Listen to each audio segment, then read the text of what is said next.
नमस्कार, मैं हूं आशीष त्रिपाठी आपके साथ और इस वक्त की बड़ी खबर की जानकारी आपको दे दें। भोपाल से बड़ी खबर आ रही है। दरअसल भोपाल में नाचते नाचते डांस करते हुए एक अधिकारी की मौत हो गई। जी हां, बस आज की रात है जिंदगी गाने पर डांस कर रहे थे अधिकारी और डाक विभाग में असिस्टेंट डायरेक्टर सुरेंद्र कुमार दीक्षित को हार्ट अटैक आया और इस दौरान हार्ट अटैक आने पर देखिए तस्वीरों में आप देखिए वो गिर पड़े, अपना संतुलन खो बैठे।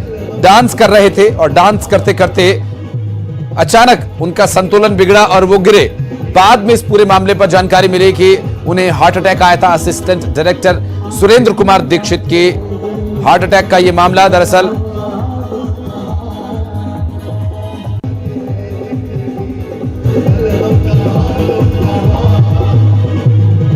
और वक्त की विडंबना देखिए, गाना चल रहा है कि बस आज की रात है जिंदगी, कल हम कहां तुम कहां, और इसी गाने पर डांस करते हुए अधिकारी एकदम से वहां लड़खड़ा कर गिरते हैं। आसपास के लोगों को संभवतः या कुछ सेकंड्स के लिए लगा होगा कि ये अधिकारी का, ये भाई साहब का, मित्र का या सर का, जो भी उन्हें बुलाते होंगे, उनका कोई नया स्टेप है।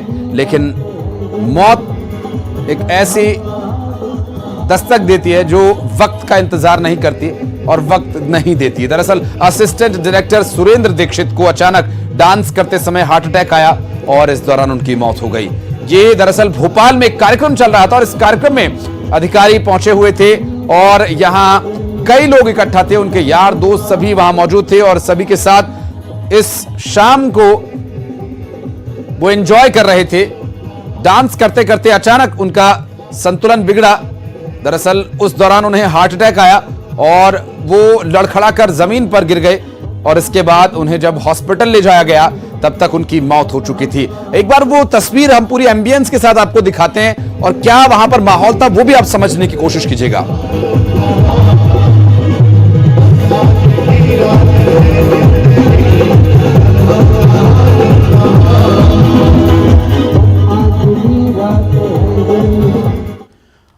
और बढ़ते आगे जबलपुर लिए चलेंगे जहां पर प्रदेश के मुख्यमंत्री शिवराज सिंह चौहान पहुंचे हैं और तस्वीरें आपको हम दिखा रहे हैं जबलपुर से, जहां पर प्रदेश के मुख्यमंत्री शिवराज सिंह चौहान यहां लोगों को संबोधित करेंगे। क्या कुछ कह रहे हैं? निन्नारे जी, आदिवासी महासंघ के अध्यक्ष आदरणीय शिव प्रसाद मरकाम जी, भाई राजकुमार पटेल जी, संदीप पटेल जी, संतोष भरकड़े जी, जिला पंचायत के हमारे अध्यक्ष देवाराम महाराज जी, किशोर ठाकुर जी,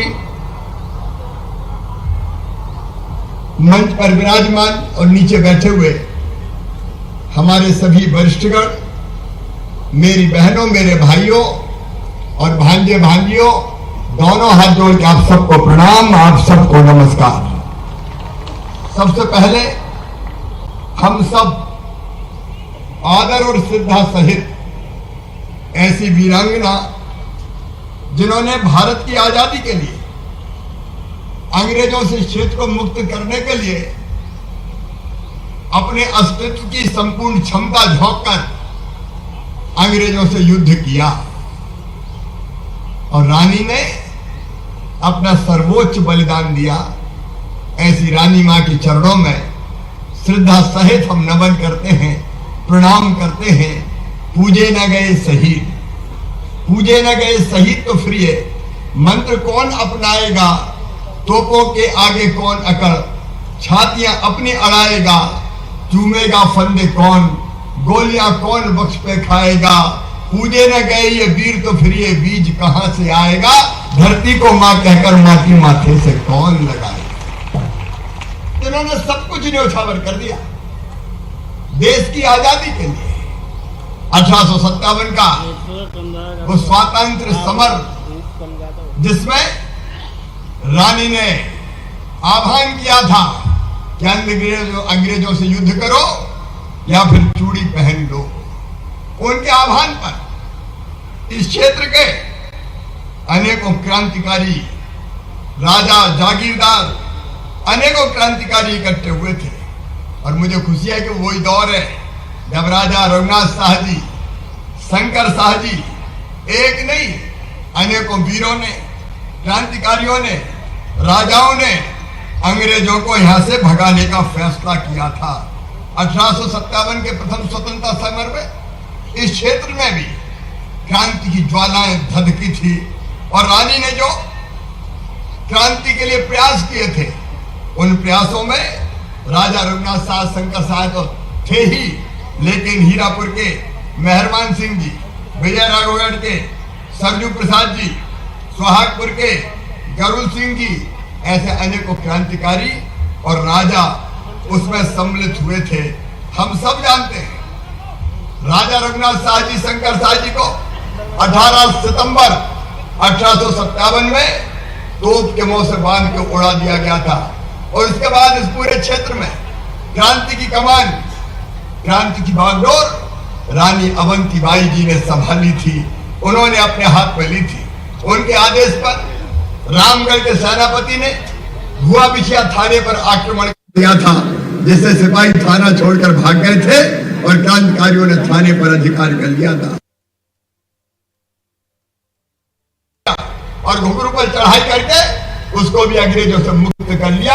रानी का अधिकार वहां हो गया और केवल घुघरू नहीं, उसके बाद बहुत छोटी उम्र में ही वीरांगना ने लगभग 4000 सैनिकों के साथ अंग्रेजों से लोहा दिया। खेड़ी का युद्ध, जब इतिहासकार बताते खेड़ी का युद्ध हुआ और खेड़ी के युद्ध में रणचंडी बनकर उन्होंने अंग्रेजों के छक्के छुड़ा दिए और अंग्रेज भागने को मजबूर हो गए थे, अंग्रेजों को खदेड़ दिया था। रानी ने अपनी वीरता और नेतृत्व क्षमता से अंग्रेजों के पैर मंडला से भी उखाड़ दिए थे। मंडला छोड़कर भी उनको भागना पड़ा था। ये मैं नहीं कह रहा, इतिहास गवाह है। मंडला के तत्कालीन डिप्टी कमिश्नर बालिंगटन ने रानी की इस अद्भुत शौर्य और नेतृत्व क्षमता के बारे में अपनी चिट्ठियों में कई बार लिखा है। जब अंग्रेज परेशान हो गए, चारों तरफ से वीरांगना की फौजों ने इस क्षेत्र से अंग्रेजों को खदेड़ दिया, तो 1958 में अंग्रेजों ने फिर एक बड़ी सेना संगठित की और बड़ी सेना के साथ उन्होंने रानी अवंतीबाई पर हमला किया, आक्रमण किया। रानी के वीर, क्योंकि रानी की फौज उतनी बड़ी नहीं थी जितनी विशाल फौज अंग्रेजों की थी, रानी के वीर क्रांतिकारी सैनिक लड़ते रहे, शहीद होते रहे। और जब रानी ने यह देखा कि अब शायद हम जीत नहीं पाएंगे, तो उन्होंने कहा कि मेरे शरीर को अंग्रेजी हाथ ना लग सके और इसलिए स्वयं कटार भोग के अपना आत्म बलिदान किया था, अपना सर्वश्रेष्ठ बलिदान दिया था। और इसलिए आज मैं उनके चरणों में प्रणाम करने आया हूं। हम सब श्रद्धा के सुमन अर्पित करने आए हैं। यहाँ गाया जाता है, धन्य भूमि भई मनकेड़ी की, जिते अवतरी रानी, जुगन जुगन नो जोहार, जुगन जुगन नो जाहर हो गई। उनकी अमर कहानी बड़ी प्रेम से चबा चुकी थी देश प्रेम को वीरा, जियत जियत नौई धरनी की, दूर करत रही पीरा। ऐसी रानी बाई को, रानी वीरांगना अवंतीबाई जी के चरणों में बारंबार प्रणाम। लेकिन आज एक बात और मेरे मन को पीड़ा पहुंचाती है, कष्ट पहुंचाती है। जैसा जालम सिंह पटेल जी कह रहे थे, कोई चांदी की तस्करी में रख के अंग्रेजों ने आजादी नहीं दी थी। आजादी प्राप्त करने के लिए हजारों क्रांतिकारी शहीद साथी हंसते हंसते शहीद हो गए थे, आत्म बलिदान दिया था। उनके गरम गाढ़े और लाल रक्त से भारत भूमि रंग गई थी। तब उनके त्याग, तपस्या और बलिदान के कारण ये देश आजाद हुआ था। लेकिन मेरे बहनों और भाइयों, आजादी के नायकों को भुला दिया गया। जो पार्टी पहले 50 साल तक यहाँ राज करती रही, ये तकलीफ की बात है। उन्हें केवल एक ही खानदान का योगदान है आजादी की लड़ाई में। यही दर्शाया आजादी कौन ने दिलाई? नेहरू जी ने दिलाई, इंदिरा जी ने दिलाई, गांधी जी ने दिलाई।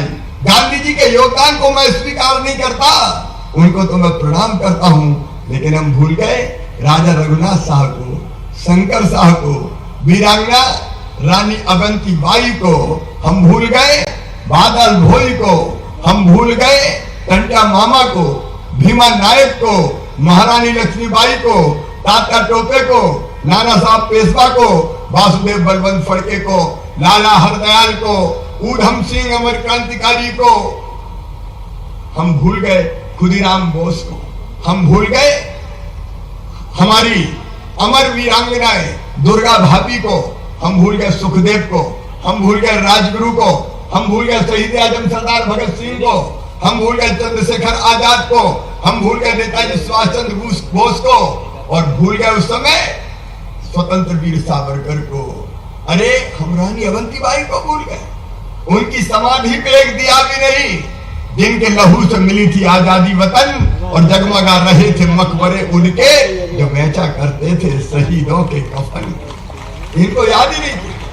आज मेरे मन में इस बात का संतोष है कि ऐसे सारे क्रांतिकारी जिन्हें सर्वोच्च बलिदान दिया है, उनकी पूजा करने का सौभाग्य हमें मिला है।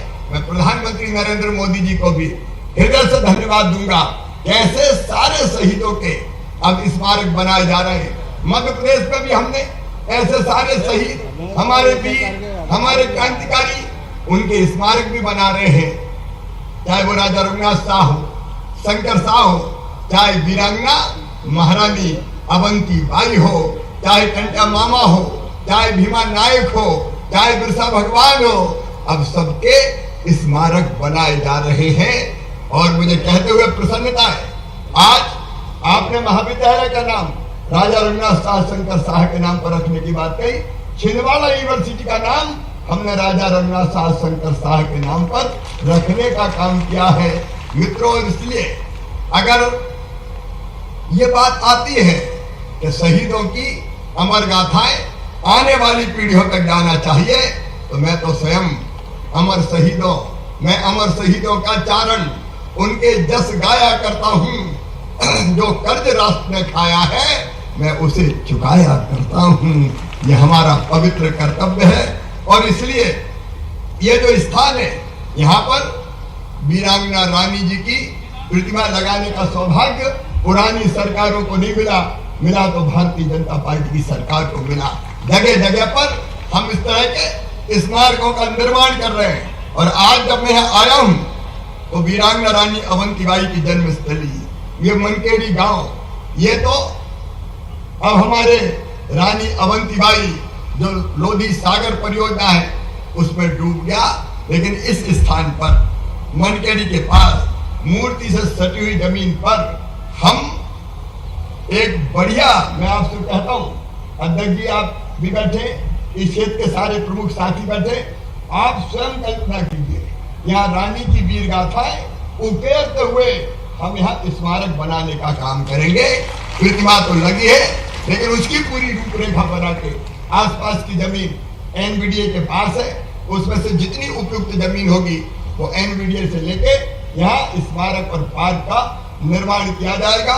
और आपने अभी जो मांग की यहाँ पे कि राजा रघुनाथ शाह और शंकर शाह के नाम पर यहाँ के कॉलेज का नाम किया जाए, उसका भी हम हृदय से आदर करते हैं। उसमें भी कोई दो बात नहीं है कि इन वीरों के नाम पर निश्चित तौर पर हम किसी न किसी स्थान का नाम रखते हुए चले जाएं, ताकि आने वाली पीढ़ियां इन वीर गाथाओं को सुने, जाने और प्रेरणा प्राप्त करें। हमने ये भी तय किया है कि बच्चे जो किताबें पढ़ेंगे, स्कूलों के पाठ्यक्रम में वीरांगना रानी अवंतीबाई का पाठ भी पढ़ाया जाए। रघुनाथ शाह शंकर शाह उनके पाठ भी हम पढ़ाएं, ताकि लोगों को पता तो चले कि कैसे वीर थे जिन्होंने अपना सब कुछ न्योछावर किया भारत माता के चरणों में। मेरे प्रिय बहनों और भाइयों, रानी वीरांगना रानी अवंतीबाई लोधी जी के नाम पर और भी अनेकों स्थानों का नाम भी किया है, अनेकों स्थान पर प्रतिमा लगाई गई है। और समाज के साथ मिलकर जहाँ जहाँ आवश्यक होगा हम उनकी स्मृति को चिरस्थायी बनाए रखने के लिए और उनके बलिदान को प्रणाम करने के लिए उस तरह की रचनाएं करते रहेंगे। ये हमारा परम कर्तव्य है। लेकिन आज जब मैं यहाँ आया तो एक बात और कही, ये रानी अवंतीबाई लोधी सागर परियोजना, यहाँ के जो भाई और बहन बैठे हैं, प्रतिभा सिंह जी यहाँ बैठिए, उन्हें मुझे कई बार आग्रह किया, डालम सिंह जी से चर्चा हो रही थी, उन्होंने आग्रह किया, और आज यहाँ उसके लिए फिर से मुझसे आग्रह किया गया है। और इसलिए मैं आज शिव प्रसाद मरकाम जी ने भी आज ये बात उठाई। मैं तत्काल सर्वे के निर्देश दूंगा यहाँ से कैसे पानी इन गांवों में पहुंच सकता है। अगर नहरों के जरिए ना पहुंचे तो हम प्रेशराइज पाइप की प्रणाली बना के पानी खींच के मशीनों से और यहाँ की धरती को सींचने में कोई कसर नहीं छोड़ेंगे। उस पर हम तत्काल सर्वे का काम प्रारंभ करवाएंगे। देखो मेरे बहनों भाइयों, कांग्रेस और उसके पहले अंग्रेजों के जमाने में सिंचाई की व्यवस्था हुई थी केवल 7.5 लाख हेक्टेयर में, उसको बढ़ा के हमने कर दिया है 45 लाख हेक्टेयर। और आगे भी हमारा सबसे पहला प्रयास कोई होता है तो वो यही कि किसान के सूखे खेत के हम प्यास बुझाएं। और इसलिए आज रानी मां की इस पवित्र धरती पर मैं आया हूं, उन्हीं की प्रेरणा और आशीर्वाद से मैं ये कह रहा हूं कि हम सर्वे करा के जितना संभव होगा हम इस इलाके में पानी देने में कोई कसर नहीं छोड़ेंगे। पूरी परियोजना बना के, पूरा प्रोजेक्ट बना के फिर विस्तार से मैं इस बारे में आपको बताऊंगा। एक बार फिर मैं वीरांगना रानी अवंतीबाई लोधी जी के चरणों में श्रद्धा का के सुमन अर्पित करता हूं। शहीदों की चिताओं पर लगेंगे हर बरस मेले, वतन पे मरने वालों का यही बाकी निशा होगा। यही बात कहते हुए एक बार फिर रानी के चरणों को प्रणाम करते हुए मैं अपनी बात समाप्त करता हूं। मेरे साथ बोलिए, भारत माता की, भारत माता की, वीरांगना रानी अवंतीबाई लोधी की। बहुत बहुत धन्यवाद। बहुत बहुत धन्यवाद माननीय मुख्यमंत्री महोदय, जो कि मुख्यमंत्री महोदय को शिवराज सिंह चौहान रानी अवंतीबाई लोधी के गुणगान, उनके काम के गुणगान करते हुए दरअसल प्रतिमा स्थल पर कार्यक्रम का आयोजन किया गया। रानी अवंतीबाई लोधी की प्रतिमा यहाँ स्थापित की गई है और उनके बलिदान को, उनके त्याग को याद करते हुए मुख्यमंत्री शिवराज सिंह चौहान संबोधित कर रहे थे लोगों को। वक्त एक ब्रेक है, जल्द लौटते हैं।